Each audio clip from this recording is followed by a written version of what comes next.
Hello everyone, Valeric here, and today we're going to look through the June 17th and 19th updates to the DayZ mod. First things first, in order to run these new versions, you're going to need to install the Arma 2 beta client. This is very simple to do. If you need help or instructions, I've posted a link to a detailed walkthrough in the description below. So just follow that and you should be all set. Now onto the patch notes and changelog itself. There's another link to the full list of changes below, but I'm just going to walk through some of the big ones that I'm personally very excited about.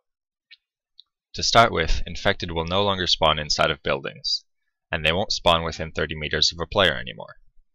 This means our little hiding spots will actually stay safe from a zombie attack. I'm sure we've all been chilling in a building at some point, leaning against a wall, when all of a sudden we start getting smacked. And like, whoa, where's that coming from?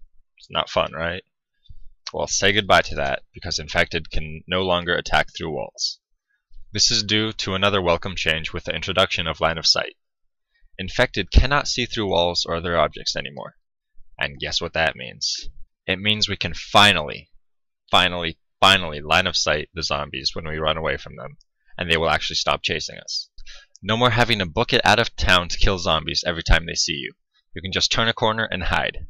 They'll loiter around for a bit and go about their business. Now, in order to counteract how much easier this will make things, their attack range and the damage they do has been increased. So, the few attacks that they do get off on you, assuming you let them get attacks off on you, will hurt. A lot. Another huge gameplay feature this time around is the addition of melee weapons. Yes, that's right, you heard me, melee weapons. There are only 2 at the moment, but it is expected for that number to rise. Currently, we have a crowbar and hatchet. The developers do note that these are quite underpowered at the moment, and they will be receiving buffs over the coming weeks. Additionally, a double-barreled shotgun was introduced to the game, so players should start seeing it spawn. Something that bothered me in the past was the glitchiness of pitching tents. That has now been fixed. More wilderness survival elements have been adjusted as well, such as the introduction of more animals to hunt in the world, as well as having those animals walk around a bit and not just stand there still as a statue. This should bring more life and realism to the game. A few of the graphical changes include better nighttime lighting and more animations for infected attacking and feeding on you, so you can watch them eat you in newer and more exciting ways. Yay! Now if you like seeing infected do the monkey hop, you'll be sad to learn that that has been replaced. Additionally, players can choose whether to spawn as a male or female every time they rejoin the game after a death.